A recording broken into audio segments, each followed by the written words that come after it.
আল্লাহ নবী জানিয়ে দিলেন একদল রহমতের ফেরেশতারা দুনিয়ার জমিনে তারা ভ্রমণ করে বেড়ায় সর্বদা। যখনই দুনিয়ার জমিনে কোনো ভালো কাজ নেক কাজ দেখতে পায়, ওই গুণকে সাক্ষী হয়ে তারা আল্লাহ পাকের আরশ আজিমের নিচে ফিরে যায়। আল্লাহ পাক সময় জিজ্ঞাসা করে, এ আমার রহমতের ভ্রমণকারী ফেরেশতা, দুনিয়ার জমিনে তোমরা কি দেখে আসলে? ওই সময় তারা বলতে লাগে, ও রব্বি আল্লাহ পাক, আপনার একদল বান্দা বান্দীরা নিজেদের মেহনতের হালাল পয়সা দিয়ে একটা জান্নাতের বাগান তৈরি করেছিল, যেখানে আপনার প্রশংসা, আপনার হাত, আপনার গুণগান, আপনার জিকির করতেছিল, আপনার হাবিবের উপরে তারা দরুদ শরীফ পড়তেছিল, আপনার কালাম কোরআন শরীফ তারা শুনতেছিল। আমার আল্লাহ ওই সময় বলতে লাগে, ওরে আমার ফেরেশতারা, তারা তো আমি আল্লাহ আমাকে দেখে না। ও আমার আল্লাহ পাক, তারা আপনাকে না দেখে আমানতু বিল্লাহি ওয়া মালাইকাতিহি ওয়া কুতুবিহি ওয়া রাসূলিহি ওয়াল ইয়াউমিল আখির ওয়াল কদরি খাইরিহি ওয়া শাররিহি মিনাল্লাহি তাআলা ওয়াল বা'স বা'দাল মাউত। এইভাবে তারা আপনার উপরে না দেখে তারা ঈমান এনেছে। আমরা আল্লাহকে দেখেছি, কিন্তু ঈমান আছে না? আল্লাহ আছে তো, তিনি কমজোর, তিনার কোনো খুঁত আছে, তিনার কোনো পাপ আছে, তিনার কোনো ভুল আছে, তিনি যা ফয়সালা করে ঠিক না বেঠিক?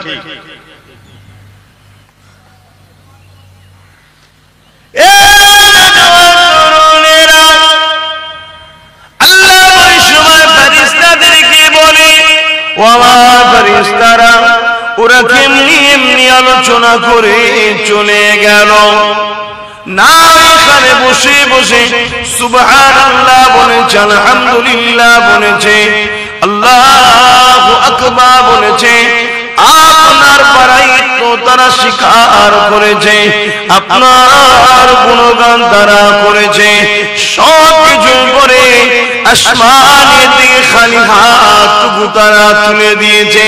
কি দিলে করে তারা বলেছে, আমার আল্লাহ পাকের ফেরেশতারা ওই সময় বলতে লাগে, ও রব্বি আল্লাহ, জীবনে অনেক গুনার বোঝা মাথায় করে নিয়ে তারা বসেছিল, সব গুনাহগুলোকে স্মরণ করে তারা আপনার ক্ষমা চেয়েছে, মাফি চেয়েছে, আপনার জাহান্নাম থেকে নাজাত চেয়েছে, এবং আপনার কাছে আপনার দয়ার জান্নাতের আশা করেছে। ছোট মনে করুন এই মাহফিলকে, কিন্তু এই মাহফিলে কিছু কিছু জিনিস এখন আমাদের ভুল হয়ে গেছে। শুধু এখানে নয়, অনেক জায়গাতে কিছু কিছু ভুল হচ্ছে। আমরা যখন আসবো একটু উঁচু হালে এলে বড় ভালো হয়, তাই তো নাকি? যদি মানুষ উযু করে, এটা তার দুনিয়াবি দিক দিয়েও তো উপকার। শরীরটা বেশ ফ্রেশ হলো, হাতে মুখে পানি দিল, গড়গড়া করলো, এটা মুখ দিয়ে ফ্রেশ, শরীরটাও ফ্রেশ, ধোয়ার পরে শরীরটা একটা খুশবু বাহির হয়, একটু আতর গোলাপ মাখলে, আর পাশাপাশি একটু চেষ্টা করবে মাথায় টুপিটা দিয়ে বসতে, আস্তে আস্তে হয়ে যাবে ইনশাআল্লাহ, তাই তো নাকি? কি গো বলবো তো, হবে তো, চেষ্টা থাকলে অবশ্যই হবে। আল্লাহ ওই সময় বলতে লাগবে, আমার ফেরেশতারা তোমরা সাক্ষী থেকে যাও, আমি আল্লাহ, ওরা আমার কাছে যখন ক্ষমা চেয়েছে, আমি আল্লাহ রহমান রহিম আমি আল্লাহ গফুরুর রহিম। ওরে আমার ফেরেশতারে তোরা সাক্ষী থেকে যা, ওই মাহফিলে বসে যারা কেঁদেছে, যাদের চোখ দিয়ে মাছির মাথাতে ক্ষুদ্র পানি বেরিয়ে গেছে, আমি আল্লাহ তাদের চোখের পানিকে কবুল করে নিয়ে তাদের জীবনের সমস্ত গুনাহ খাতাকে মাফ করে দিলাম। তাহলে চেষ্টা করতে হবে একটু পানি ফেলার, চেষ্টা করলে হবে না, মনটা লাগান না রবের দিকে।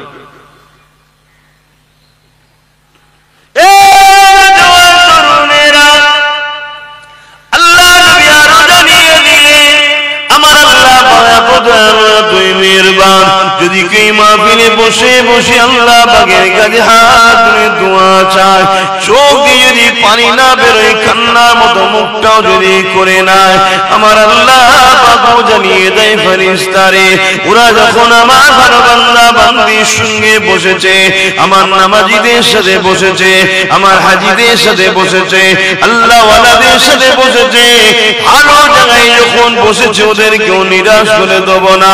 ওরে আমার ফেরেশতা তোরা সাক্ষী থেকে যা, ওদেরকেও কান্নাওয়ালাদের সঙ্গে শামিল করে দিয়ে চোখ দিয়ে পানি বেরোয়, কিন্তু কান্নার মতো মুখটা করে না, যেন একজন দেখে বলতে পারি বান্দা বান্দিটা আল্লাহ পাকের কাছে কাঁদছে।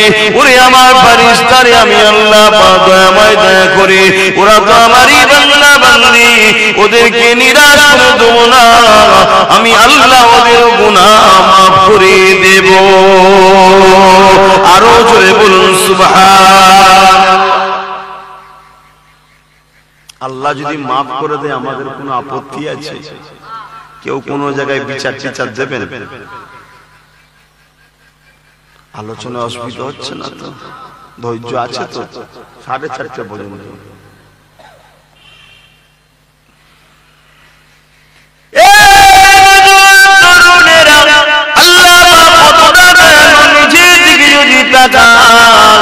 আমরা বুঝতে পেরে যাব।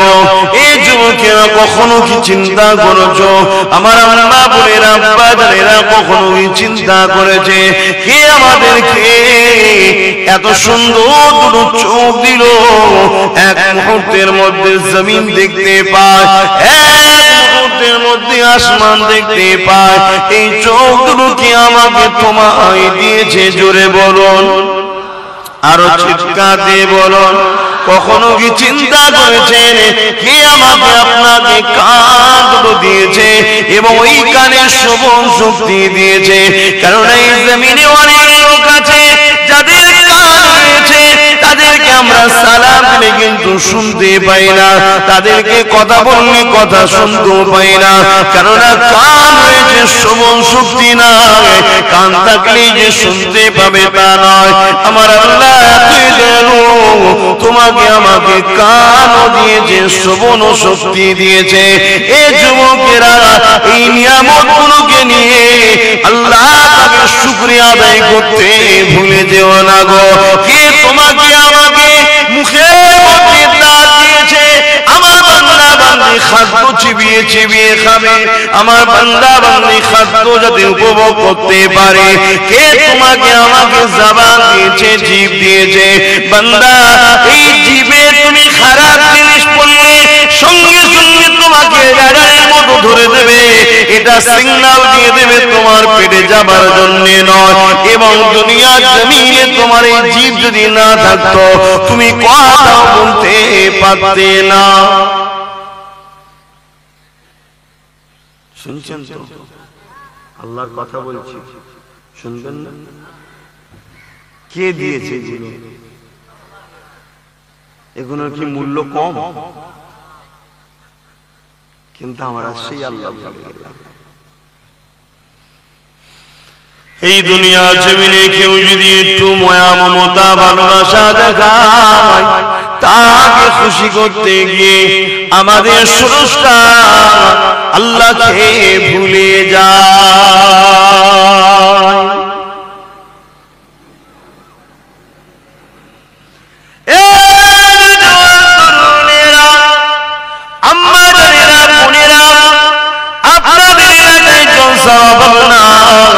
তথাপি আমার আল্লাহ তওবাকারীকে বড় পছন্দ করে, গুনাহ মানুষ মাত্র হয়ে যায়। আল্লাহ পাক জানেন আমার বান্দা বান্দীরা গুনাহ করবে, তাই তো আল্লাহ পাক জানিয়ে দিলেন আমি গফুর, আমি গফফার। এই বান্দারে তোরা গুনাহ করতে ভালোবাসিস, আমি আল্লাহ তোদের গুনাহকে মাফ করতে ভালোবাসি। বান্দা আশ্চর্য হয়ে যায় বান্দা বান্দীগুলোকে দেখে, যারা অন্যায় করার পরও আল্লাহর কাছে ক্ষমা চায় না। অন্যায় করাটা আশ্চর্যের ব্যাপার নয়, কিন্তু অন্যায় করেছে কিন্তু ক্ষমা চাইছে না, তওবা করছে না, ফিরে আসছে না, পরিবর্তনের কোন নাম গন্ধ নাই। যেন এমন করে রয়েছে এও হয়তো নমরুদের মতো আল্লাহর বিরুদ্ধে লড়াই করার প্ল্যানে আছে। আরে ভুল মানুষের হয়ে যায়। আল্লাহ বলেছে বান্দা তওবা করো, ফিরে আসো। আর প্রতিটা নফসকে আল্লাহ পাক বলেছেন ইয়া আইয়ুহাল্লাযীনা আমানুত্তাকুল্লাহ, হে বিশ্বাসী ঈমানদারেরা আমি আল্লাহ আমাকে ভয় কর। ওয়াল তানজুরু নাফসুম মা কদ্দামাত লিগাদ, প্রতিটা ব্যক্তি নফসের উচিত ভাবা যে আমি পরকালের জন্য কি করলাম। আসেন আমার ভাইরা বোঝার চেষ্টা করেন, পরিবর্তন আমাদেরকে হতে হবে। আল্লাহ পাকের কাছে আজকে বসে তওবা করে না, কেননা কাল আপনি আল্লাহর রহমতের মধ্যে থাকবেন কি না থাকবেন এটা আপনারও জানা নাই।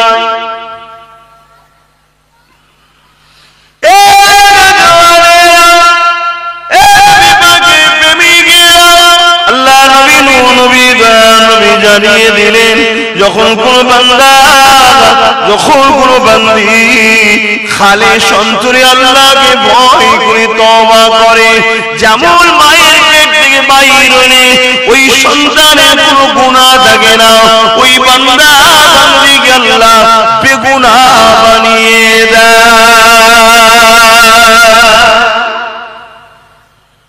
দুটো সময় তওবা কবুল হয় না। একটা হলো যখন সূর্য তার যেদিক থেকে ওঠে তার উল্টো দিকে উঠা শুরু হবে। কোন দিক থেকে সূর্য ওঠে এখন বলতে পারছেন? সূর্য কোন দিক দিয়ে ওঠে? দক্ষিণ দিক দিয়ে ওঠে। কোন দিক দিয়ে? একদিন সূর্য পশ্চিম দিক থেকে উঠবে, সেই দিন তওবা আর হাজার চেষ্টা করলে কবুল হবে না। দ্বিতীয় নম্বর হলো আমরা সচরাচর যেটা বলে থাকি জাকামদানি হচ্ছে বা মরণের ঘাড়ঘাড়ানি শুরু হয়েছে, এটা কথা আছে না? ওই সময় যদি তওবা করা হয় তওবা হাজার বার করলেও হবে। এখনো সময় আছে, কাল সময় পাবে কোনো গ্যারান্টি নেই যুবকদের। আমি বিশেষ করে আমার ভাইগুলোকে বলছি এখনো সময় আছে, তওবা করে নাও। জীবনে যা গান দেখেছো, অন্যায় দেখেছো, যাত্রা দেখেছো, ফাংশন দেখেছো, এমন করে মেলা দেখেছো, নামাজ কাজা করেছো, রোজা কাজা করেছো, ইত্যাদি ইত্যাদি পাপ করেছো, সব পাপগুলোকে স্মরণ করে নিয়ে গভীর রজনীতে মাথাকে নত করে দিয়ে আল্লাহ পাকের কাছে বলো, ও আমার খালে মাওলা আল্লাহ, আপনি আমাকে ক্ষমা করে দিন, আপনি আমাকে মাফ করে দিন আল্লাহ, আমি আপনার দাস দাসী, অন্যায় করে ফেলেছি, ভুল করে ফেলেছি। আল্লাহ নবী জানিয়ে দিলেন মানুষেরা শুধু গুনাহ করে দেবে তা নয়, যত গুনাহ করেছো এই গুনাহগুলোকে আমার আল্লাহ নেকিতে পরিবর্তন করে দেয়। অপেক্ষা করো না যে আমি পরে করব।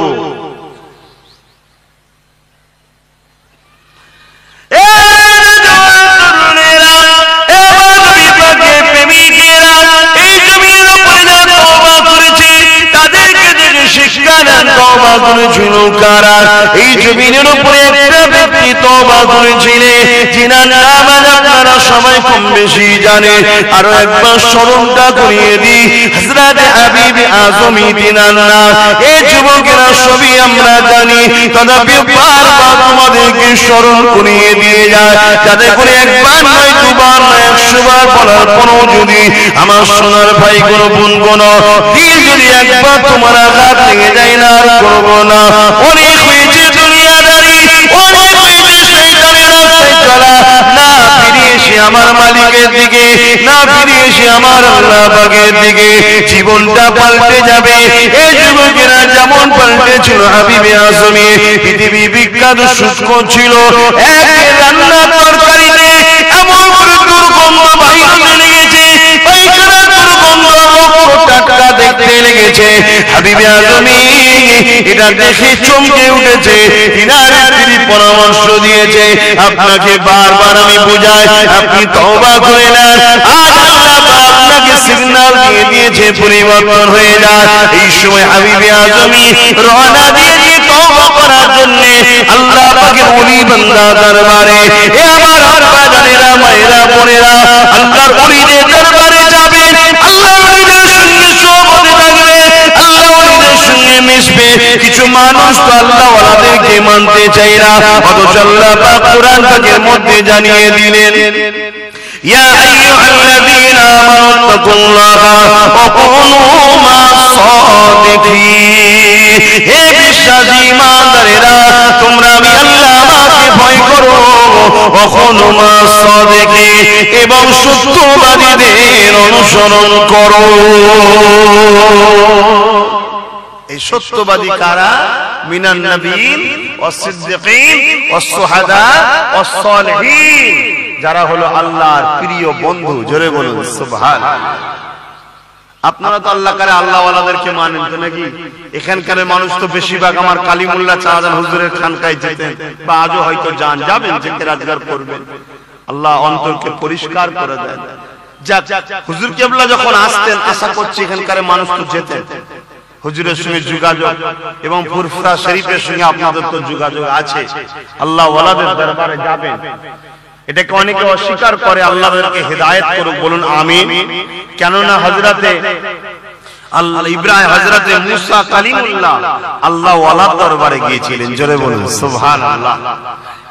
আল্লাহ ওয়ালার দরবারে যাওয়া হলো মুসা আলাইহিস সালামের সুন্নাত। জোরে বলুন সুবহানাল্লাহ। এবং এক ভাজা মাছ সাথে করে নিয়ে গিয়েছিল। আমি ওই বিষয়টা আলোচনা করব না, বুঝাবার জন্য বলছি, একটু বলে দিই। কি গো, মন টন সব খারাপ না? আজ খারাপ লাগছে? এখন সব ওয়াজ ভালো মন্দ বাঁচতে শিখে গেছে। আরে কোরআন সুন্নাহর কথা খারাপ কোনটা? সবটাই তো ভালো। একজন এক এক ভাবে বলে, কিন্তু সবাই তো কোরআন সুন্নাহর কথা বললেই ভালো। তা হুজুর সাথে করে একটা ভাজা মাছ নিয়ে গেছে। অনেক বড় কথা, মেন জায়গাটা বলছি। একটা জায়গায় হুজুর একটুখানি তন্ত্রা নিয়েছে, আর ওই জায়গায় মাছটা জীবিত হয়ে পানিতে চলে যায়। জোরে বলুন সুবহানাল্লাহ।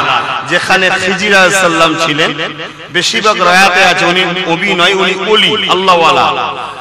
এ থেকে মুহাদ্দিসিন এবং মুফাসসিরিনরা বলছে, আল্লাহ ওয়ালাদের দরবারে গেলে যেমন মরা মাছ জীবিত হয়, আল্লাহ ওয়ালাদের দরবারে গেলে মরা অন্তর, মরা কলবটা জীবিত হয়ে যায়। জোরে বলুন সুবহানাল্লাহ। আল্লাহর ওলিদের দরবারে গেলে কি শিখায়? তারা কোরআনের বাইরে কিছু শিখায়, হাদিসের বাইরে তারা একটা জিনিস কিছু বেশি শিখায়, যেটা অন্য সমস্ত মুফতি মাওলানা মুহাদ্দিস সবার থেকে আল্লাহ ওয়ালারা একটা কথাকে একটু বেশি শিখায়। সেই কথাটা কি? নবীর প্রেম। কি শিখায়? অন্য সবাই শিখায়, এনারা একটু বেশি বলে, সবসময় নবী নবী করে। কথা বুঝে আসছে না? কেন করে? আল্লাহ সুন্নাত, আল্লাহ সর্বসময় তার হাবিব নবী নবী নবী নবী করে। জোরে বলুন সুবহানাল্লাহ। অর্থাৎ তার নবীর প্রশংসা, নবীর গুণগান, নবীর তারিফ বাড়ানো, নবীর মাকাম বানানো, দোস্তর ইজ্জত বাড়ানো, এর দায়িত্ব আল্লাহ খোদ নিজে নিয়েছে। জোরে বলুন সুবহানাল্লাহ। এমন কি আমার নবীর কথার আওয়াজের উপরে একদিন এক অমুসলিম জোরে কথা বলে ফেলেছেন, আল্লাহর ওটাও পছন্দ হয়নি, আয়াত নাযিল করে দিলেন আমার হাবিবের উপরে জোরে কথা বললে সব ইবাদত বরবাদ করে দেব। কথা বুঝছেন না? বুঝলেন? তাহলে এই যে নবীর মাকাম বাড়ানো, নবীর প্রশংসাকে বাড়ানো, নবীর মর্যাদার গুরুত্ব বাড়ানো, এবং দুনিয়ায় আপনি যে আমার বাড়িতেই যান, আমার দরবারে যারা আছে ওলামা হযরত বা মাদ্রাসার ছাত্ররা বা খাদেমরা, তারা আপনাকে বলে যেখানে ফটো করবেন না, দরবার শরীফের আদব আছে, বা এখানে পা মেলে বসবেন না, কি একটা আদবের কথা শিক্ষা দেয়, ঠিক তো নাকি?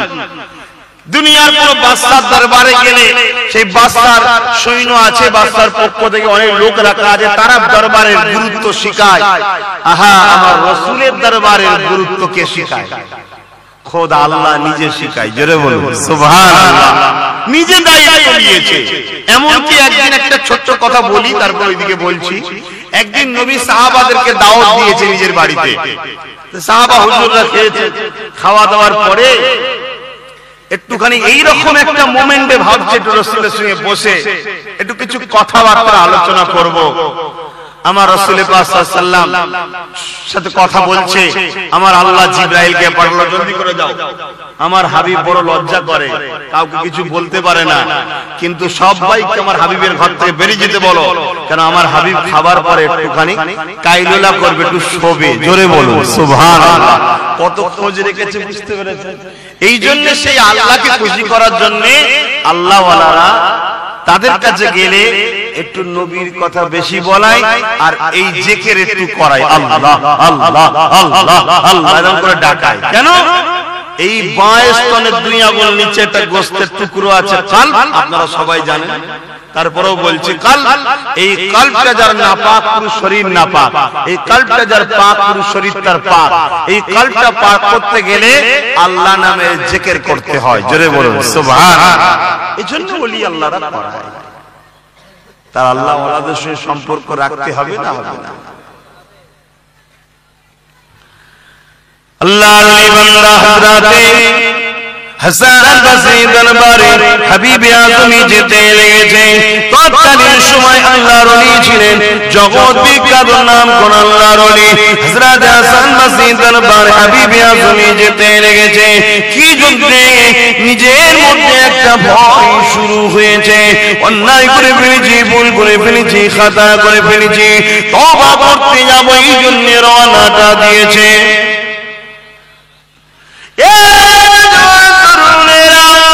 রাস্তার মধ্যে যাওয়ার সময় দেখে একটা ফাঁকা জায়গাতে কিছু ছেলে খেলাধুলা করতে লেগেছে। হাবিবে আজমিকে দেখে ওই ছেলেগুলো বলতে লেগেছে, খেলা বন্ধ করে দাও, সরে যাও, সরে যাও, কেননা ওই দেখো সুদখোর আসছে, ওর হাওয়া যদি আমাদের গায়ে লেগে যায় আল্লাহ পাক আমাদের উপরে নারাজ হয়ে যাবে। তখনকার বাচ্চারাও সুদখোরকে এত ভয় করত, জোর হাওয়া যদি আমাদের উপরে লেগে যায় আল্লাহ না আমাদের উপর নারাজ হয়ে যায়। আর এখন তো সুদখোর বাকায়দা মসজিদের পাঁচ কাতারে গিয়ে তাসবিহ নিয়েও বসে থাকে, আছে না? না, খারাপ লাগলো, লাগলে কিছু করার নেই। কেন? দিলের খবর আল্লাহ জানে, কেউ না জানো, দিলের খবর আল্লাহ জানে। ওয়াজ করতে হবে এমনটা ঠিক ব্যাপার নয়। আজকে প্রত্যেকটা বাড়ি 100-র মধ্যে 90টা মুসলমানের বাড়িতে সুদ ঢুকে গেছে। ঠিক বললাম না ভুল বললাম? 100-র মধ্যে 90টা, বেশি তো কম নয়, বাড়িতে সুদ ঢুকে গেছে প্ল্যান করে।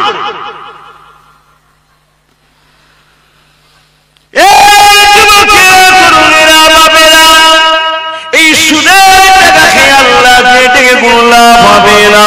এই সুদের টাকা খেয়ে মুখে দাঁড়িয়ে রেখে মাথায় টুপি দিয়ে তাসবিহ পড়েও কোনো লাভ তুমি বুঝতে পারবে না, কেননা সুদ হলো একটা কাতি হারাম।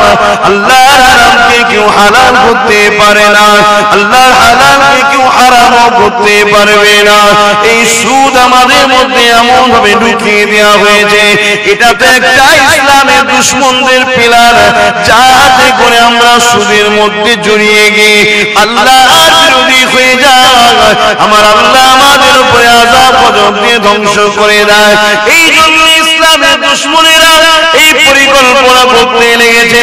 আমার বাপ মা ভাই বোনদেরকে বলে দিয়ে যায়, লোভ করবেন না, তওবা করে নিন, ক্ষমা চেয়ে নিন, মাফ চেয়ে নিন, কারণ এই লোভ লালস আমাদেরকে ধ্বংসের দিকে নিয়ে যায়। এই জমির উপরে এমন কি অভাব সংসার আমাদের এলো যে আমাদেরকে সুদ নিতে হবে। আল্লাহ দুটো চোখ দিয়েছে দেখি শুকরিয়া খুশি নয়, আল্লাহ দুটো কান দিয়েছে দেখি খুশি নয়, আল্লাহ দুটো পা দিয়েছে দেখি খুশি নয়, আল্লাহ সুন্দর করে মানুষ বানিয়েছে এতে কি আমরা খুশি নয়, আল্লাহ কেমন করে আশরাফুল মাখলুকাত বানিয়েছে এতে কি আমরা খুশি নয়। আল্লাহ চাইলে তোমাকে আমাকে পশু বানাতে পারতেন, কি গো পারতেন না? পারতেন না, এখন পারবে। আল্লাহ আমাদের ঘরে এখন জীব জন্তুর মতো আকার দিয়ে পশু বানাতে পারবে? কি গো বলবেন তো? হ্যাঁ কি না বলুন, তারও তো নমুনা খোদা দেখাচ্ছে, দেখাচ্ছে না? দেখাই নেই। মুসলমান ঘরের ছেলে মেয়েরা, তরুণেরা, বাবেরা, বুঝার চেষ্টা করুন, আমি আপনাদেরই সন্তান, আমি আপনাদেরই ভাই বলে দিয়ে যাই। তরুণেরা সুদের ব্যবসা করবেন, সুদের কারবার করবেন, আপনাকে ভোগ করতে না হতে পারে, আপনি দুনিয়া জমিনে চলে যাবে, আপনার এই হারামের কারবারটা দুনিয়া জমিনে চলে যাবে। আপনার ছেলে ওই হারামের কারবারে ব্যবসা বাণিজ্য করে দুনিয়া জমিনে সে মদকে, শরাবকে, পরনারী নিয়ে গান বাজনার মধ্যে লিপ্ত থাকবে, তার জন্য আপনাকে কবরে বেউসুতি হতে হবে, আর আপনি নিজেও করার জন্য আপনাকেও বেউসুতি হতে হবে। তাই তওবা করে নিন। হাবিবে আজমি ভুল করেছিল, তওবা করেছিল, আল্লাহর ওলির দরবারে চলে গেলে ছেলে গুনার কথা শুনে মাথা নেড়ে করে যখন ফিরে চলে যায়, সুজা গিয়ে আল্লাহর ওলি হাসান বসরি দরবারে গিয়ে হাজির হয়ে গেছে। হাসান বসরি দরবারে গিয়ে চোখের পানি ফেলে দিয়ে বলতে লাগে, ও আল্লাহ পাকের ওলি বান্দা হাসান বসরি, আমাকে বাঁচার কোনো রাস্তা দেখা। আমি সুদ খাই, আমি নাম করে একটা সুদখোর। হাসান বসরি বললেন, তোমার নাম আমিও শুনেছি, কিন্তু তুমি যখন আমার কাছে আসো আল্লাহর পক্ষ থেকে গায়বী আওয়াজ এসে গেছে, নবীদের উপরে ওহী হয়, ওলিদের উপরে ইলহাম হয়। হে হাসান বসরি রে, হাবিবে আজমি, আমি আল্লাহ আমার হয়ে গেছে।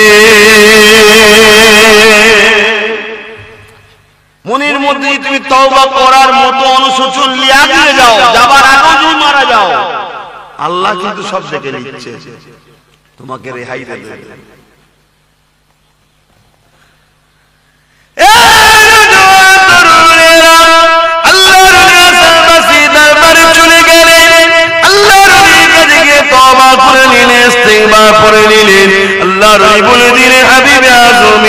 তোমার যে কারবার, তোমার যে ব্যবসা, ওগুলো তো সবই সুদের টাকাতে, ওগুলোকে ত্যাগ করতে হবে তোমাকে, ওইগুলো তুমি দান করে দাও গরিবদের মাঝে।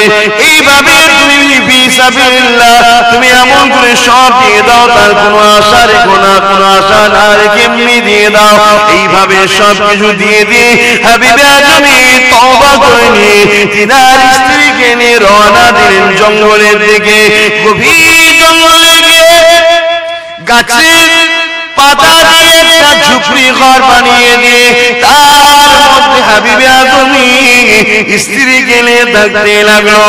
রাতটা কেটে যাবার পরে পরের দিন ফজরের নামাজ পড়ে নিয়ে হাবিবে আজমি গভীর জঙ্গলে দিয়ে রওনা দিল। গভীর জঙ্গলে গিয়ে এমন করে সন্ধ্যার সময় আবার ঘরে ফিরে আসলো। একদিন যায়, দুদিন যায়, স্ত্রী জিজ্ঞাসা করতে লেগেছে, আমার স্বামী আপনি প্রতিদিন সকাল হলে চলে যান, সন্ধ্যাবেলা ফিরে আসেন, কোথায় যান? স্বামী তখন বলে স্ত্রীকে, একটা নতুন মনিবের আমি লেগেছি। ওই সময় স্ত্রী বলতে লাগে আজকে দুদিন আমাদের খাওয়া হয়নি, এমন করে আপনার মনিবকে যে বলবে যেন কিছু পয়সা দেয় বা খাবার দেয়, কেননা দুদিন ভুকা আছে। 3 দিনের দিনে আবার গেছে, কিছু না বলে চলে এসেছে। স্ত্রী জিজ্ঞাসা করে কি ব্যাপার, কিছু বললে না কেন? ওই সময় হাবিবে আজমি বলতে লেগেছে আমার মনিব যার কাজ করতে লেগেছি অনেক বড় বাপের মনিব, এই সামান্য দুদিন কাজ করে তার কাছে কি করে আমি বলি, এই জন্য আমি কিছু বলতে পারলাম না। কিন্তু স্ত্রী বলতে লেগেছে এই খিদা জ্বালা সহ্য করা যাচ্ছে না। আমার স্বামী আপনি চান আজকে দিনে গিয়ে আপনার মনিবকে বলবে কিছু যেন খাবারের ব্যবস্থা বা অর্থ দেয়। হাবিবে আজমি চলে গেল। ভাইরা যে কি করে কি কাজ করে শুনে রেখে দাও। এই যুবকেরা তরুণীরা বাপেরা সন্ধ্যা হয়ে গেছে, হাবিবে আজমি চিন্তা করতে লেগেছে কি করব, স্ত্রীকে যে কি বলবো। এই জন্য একটা কাপড় ছিল কাঁধে, ওই কাপড়ে কিছু মাটি নিয়ে গেরম বেঁধে ঘরে ফিরে এসেছে। আজ রাত কোনোভাবে কাটিয়ে দিই, কালকে দিন নাই কিছু বলে সকাল সকাল বাহির হয়ে যাব। একটা রাত তো কমসে কম আজকে বেরিয়ে যাবে। ঘরের দিকে আসছে, মাটি বেঁধেছে, গেরম বেঁধে নিয়ে আসছে। আহা যুবকরা, ভাই আমার, ধোকা, এ ধোকা। ফিরে আসো আমার সোনার ভাইরা, তোমরা আমাদের ঘরের ছেলে। তোমার আব্বা, তোমার দাদু, তোমার দাদি, তোমার নানা, তোমার নানি সব দাদা হুজুরের মুরিদ ছিল। সত্য না মিথ্যা? আমাদের নয়। চলে আসো আমাদের কাছে। তোমরা যা কিছু করবে জীবনে একটাই লক্ষ্য থাকবে তোমাদের, কোরআন আর সুন্নাহ। আমরা ইসলাম, কোরআন আমাদের সংবিধান, কোরআন আমাদের গাইড বুক, রাসূল আমাদের জীবন ব্যবস্থার মডেল। ধর্ম তুমি এই ইসলাম যখন অনুসরণ করো তোমাকে এইটা ফলো করতে হবে, তোমার গাইড বুকটা তোমাকে ফলো করতে হবে। এই দুনিয়া লোভ লালসায় পড়ে যেও না, কেননা এই দুনিয়া তোমাকে বরবাদের দিকে নিয়ে যায়।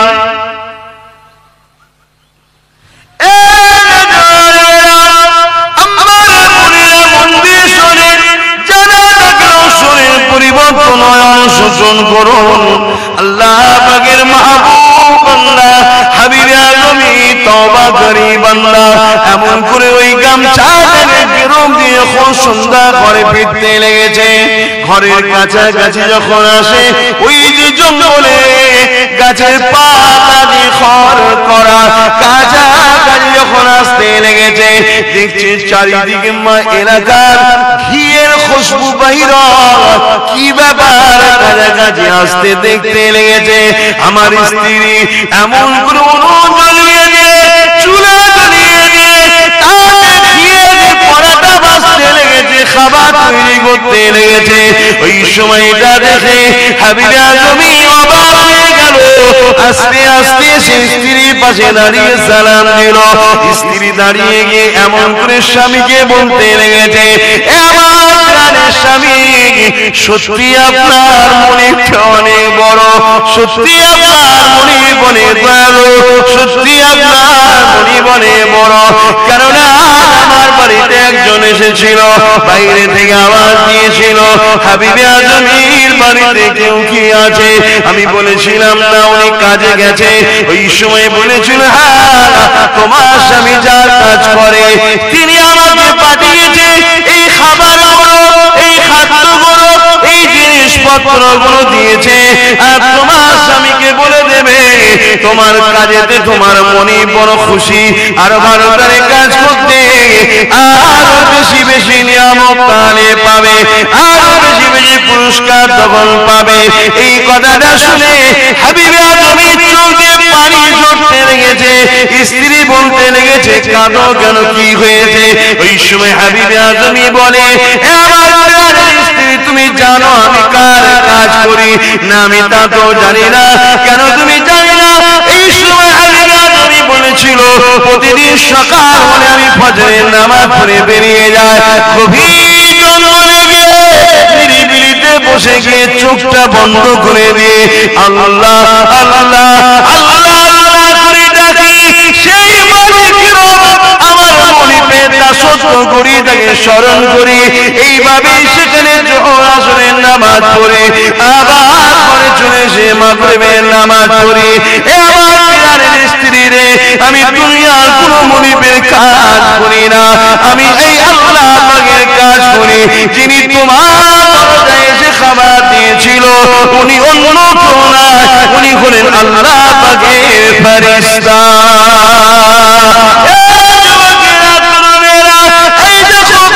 আমি কি বলবো, এই চিন্তা করে কিছু মাটি নিয়ে কাপড়ে বেঁধে নিয়ে এসেছি।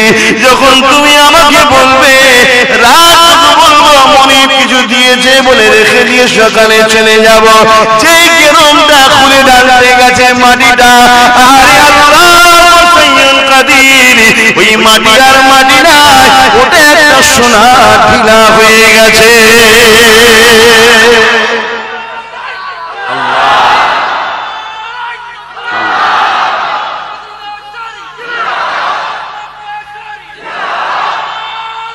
আল্লাহ, আসো আমার সোনার ভাইরা, আল্লাহকে ধরো ধরো।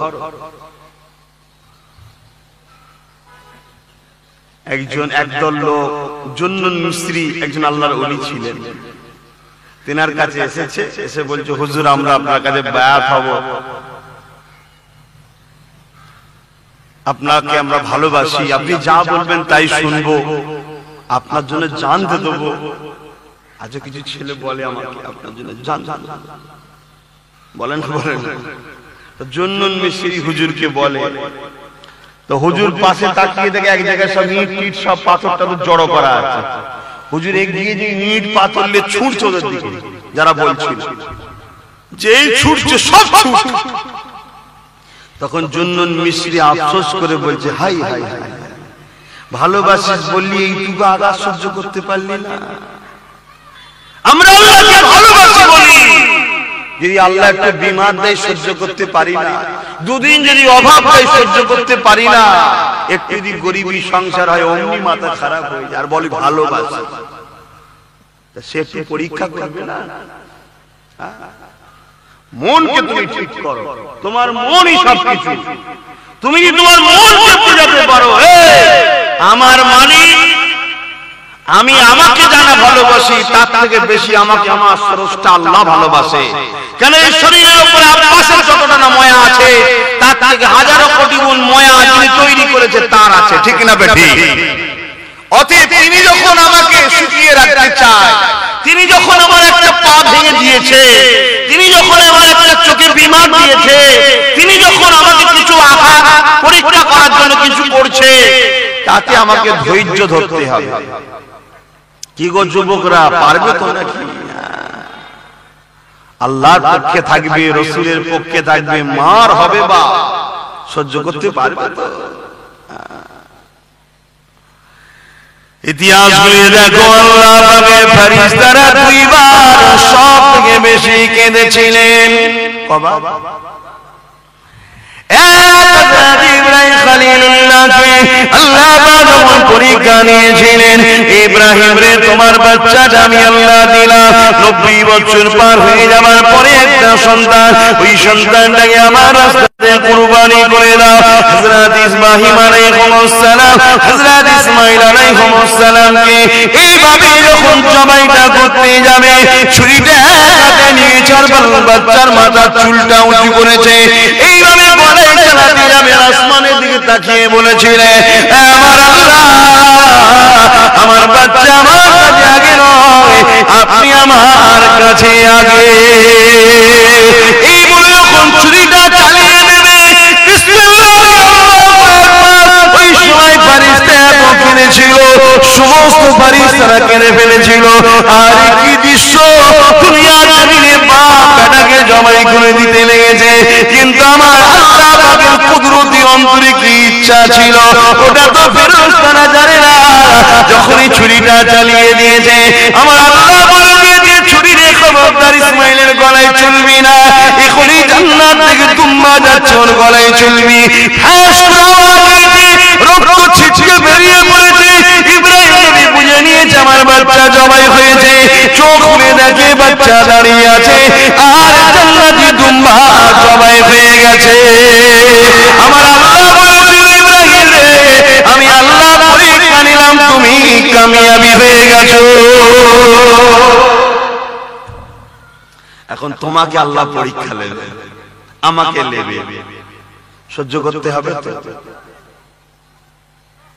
দুটো রাস্তা বাবা, আল্লাহর রাস্তায় আছো, জ্বর হয়েছে পরীক্ষা, গুনাহ থাকলে গুনাহ মাফ হবে, গুনাহ না থাকলে মাকাম বাড়বে। আল্লাহর রাস্তায় নেই, জ্বর হয়েছে শাস্তি, ওটা পরীক্ষা নয়, শাস্তি। কথা কিছু বুঝছেন? তা আল্লাহর রাস্তায় যারা আছে তাদেরকে আল্লাহ পরীক্ষাটা একটু বেশি নেয়।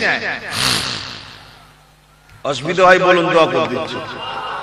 কার কার অসুবিধা হচ্ছে হাত তুলে বল।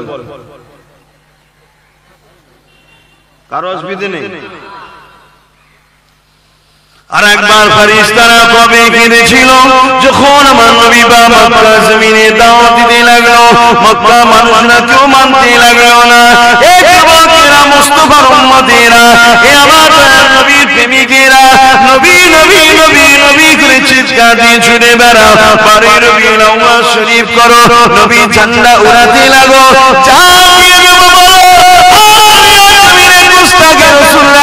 আমার নবীর ইসলামকে মিটাবার ষড়যন্ত্র করতে লেগেছে। কি করলাম নবীর ইসলামকে বাঁচাবার জন্য? কখনো ঠান্ডা মাথায় কি চিন্তা করে দেখলে আজ নিজের জমি বাঁচাবার জন্য মারপিট হয়, নিজের জায়গা বাঁচাবার জন্য মারপিট হয়, নিজের চাকরির জন্য আন্দোলন হয়, নিজের অধিকারের জন্য লড়াই হয়, নিজের ক্ষমতায় আসার জন্য মারপিট হয়, নিজের রাস্তার কাঁটা যদি কেউ হয় সরিয়েও দিতে পারি, কিন্তু আমার নবীর দিনের গুস্তাখি হচ্ছে, আমার নবীর দিনকে মিটিয়ে দিবার প্ল্যান চলছে। আজ আমরা কি করলাম সেই নবীর উম্মত উম্মতি হিসাবে? আজ আমি জানতে চাই, আমার যেদিন তোমাকে আমাকে মক্কা জমিনে দিনের প্রচার করতে লেগেছে, কেউ নবী পাকের কথা মানতে চাই না। আল্লাহ নবীর সময় তাইফের জমিনে চলে যায়, তাইফের মানুষেরা যদি আমার কথা মেনে নেয়, এক আল্লাহ আল্লাহ বলে মেনে নেয়, নবীকে রাসূল বলে মেনে নেয়, ইসলামের যে শান্তির বাণী মেনে নেয়, এই জন্য তাইফের জমিনে যেতে লাগলো। তাইফের জমিনে যাবার আগে মক্কার সন্ত্রাসীরা, তাইফের মক্কা সন্ত্রাসীরা, তাইফের সন্ত্রাসীকে জানিয়ে দিল মুহাম্মদ যাচ্ছে, মুহাম্মদ যাবে, সত্য কথা বলে, কিন্তু মুহাম্মাদের কথা মেনে নিলে আমরা যে জোর জবরদস্তি মানুষের খোদা পেয়ে আছি, এটা বন্ধ হয়ে যাবে। এই জন্য মুহাম্মদ ঢুকলে মুহাম্মদকে তায়েফ থেকে তাড়িয়ে দাও। এ যুবকেরা, তরুণেরা, বাপেরা, কি কষ্ট করেছিল নবী আমার। দেখো তায়েফের জমিনে যখন চলে গেলে, ওই সময় দেখা যায় মক্কার মানুষদের খবরটা পেয়ে যে তায়েফের সন্ত্রাসীরা, গুন্ডারা এমন করে তায়েফের বর্ডারে কিছু দুষ্টু মাইন্ডের ছেলেকে তাদেরকে খাবার দিয়ে, তাদেরকে ভুল বুঝিয়ে আমার রাসূলকে পাগল বলে দিয়ে আমার নবীর উপরে ছুটতে লাগলো, আমার নবীর উপরে পাথর ছুটতে লাগলো। আল্লাহ নবী রক্তাক্ত হয়ে জমিনে পড়ে গেল।